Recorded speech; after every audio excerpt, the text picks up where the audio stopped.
Hello students, आज के इस वीडियो में हम देखने जा रहे हैं द लेक ऑफ इनिसफ्री। यह एक पोयम है। जी हाँ, बहुत ही महत्वपूर्ण पोयम है ये, और इसे लिखा है विलियम बटलर ईट्स ने। WB ईट्स भी हम जिन्हें कहते हैं। पोयम में प्रकृति का बहुत ही सुंदर चित्रण किया गया है। यहाँ पोएट जो है अपने एकांतवश में जाने की बात भी करता है। So let's start the poem.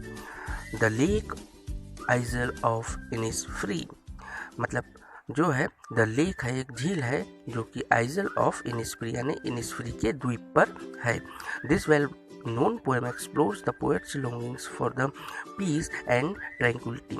ये जो कविता है इसमें शांति और निःशब्दता के लिए कवि की इच्छा का वर्णन करता है।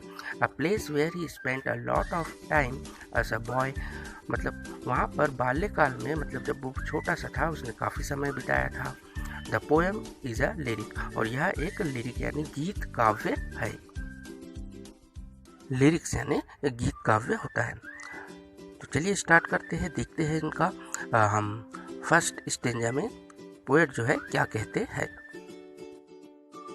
कविता के माध्यम से कवि ने अपने एकांतवश में जाने की इच्छा जाहिर की है। और ये रहा हमारा first stanza. I will arise and go now and go to Innisfree. अब मैं उठूंगा, मतलब अराइज यानी उठूंगा, और इनिसफ्री जाऊंगा जो कि एक द्वीप है। And a small cabin build their, और वहाँ पर एक छोटा सा कैबिन यानी छोटा सा घर बनाऊंगा। Of clay and wattles made, clay यानी कि मिट्टी का, और लकड़ी, ऐसी लकड़ियाँ जो कि छत पर डाली जाती है उन्हें हम वेटल्स कहते हैं। 9 bean rows will I have there. 9 यानी कि 9, बीन रोज यानी कि होता है सेम की फलियों के जो पौधों की कतारें वो बनाने वाला है वहाँ पर। अ हाइव फॉर द हनी बीज, हाइव यानी कि मधुमक्खियों का छत्ता, हनी बीज यानी मधुमक्खी। और वहाँ पर वो जो कवि कहते हैं आगे, वो सेम की फलियों की 9 कतार लगाएंगे, मधुमक्खियों का एक छत्ता वहाँ पर रहेगा। And leave alone in the be loud glad, और रहूँगा वहाँ, अकेला रहना चाहता है उस मधुमक्खियों से गूंजते हुए खुले स्थान में।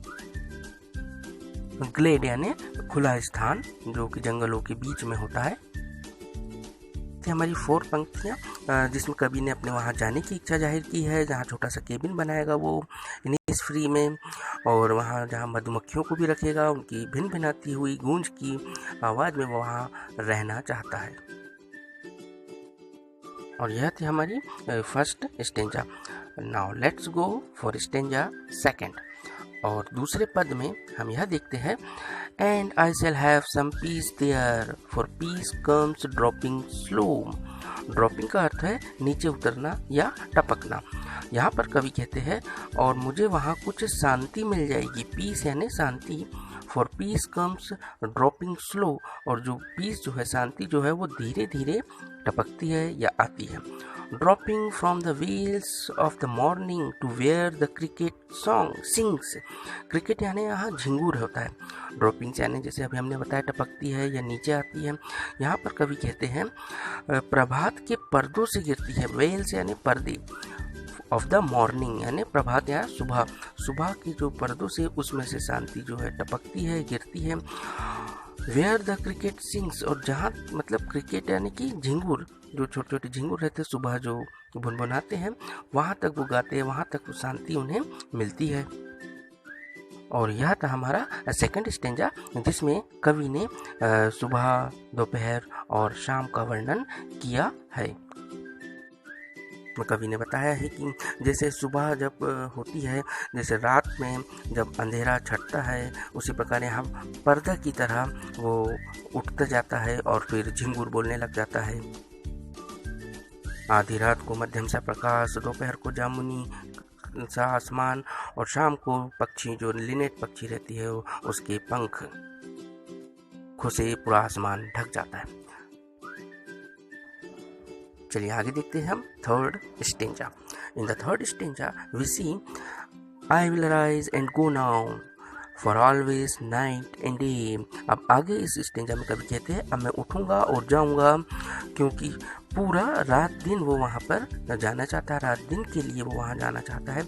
I hear the lake water lapping with low sounds by the shore. यहाँ पर शोर का मतलब किनारा होता है, लैपिंग का मतलब कलकल की ध्वनि जो आती है, जब पानी कलकल की ध्वनि करते हैं उसे हम लैपिंग कहते हैं।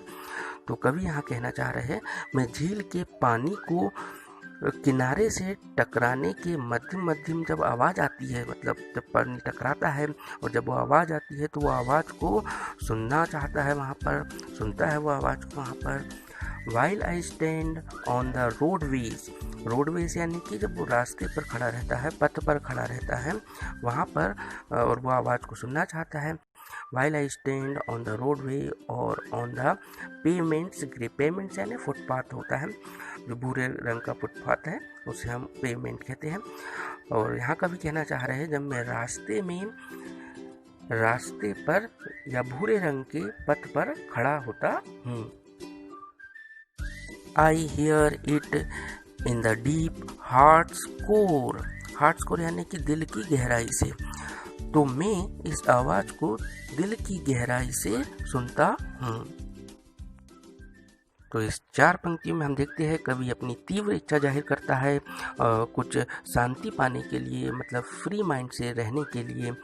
इनिसफ्री वो द्वीप में जाना चाहता है, एक झील के पास जाना चाहता है और दिन रात वहाँ झील के पानी की हल्की हल्की सी कलकल की ध्वनि जहाँ सुनाई पड़ती रहती है उसे देखना चाहता है, सड़क पर खड़े होकर उसे देखना चाहता है वो, और दिल की गहराई से उस कलकल ध्वनि को वो सुनता हुआ शांति प्राप्त करता है।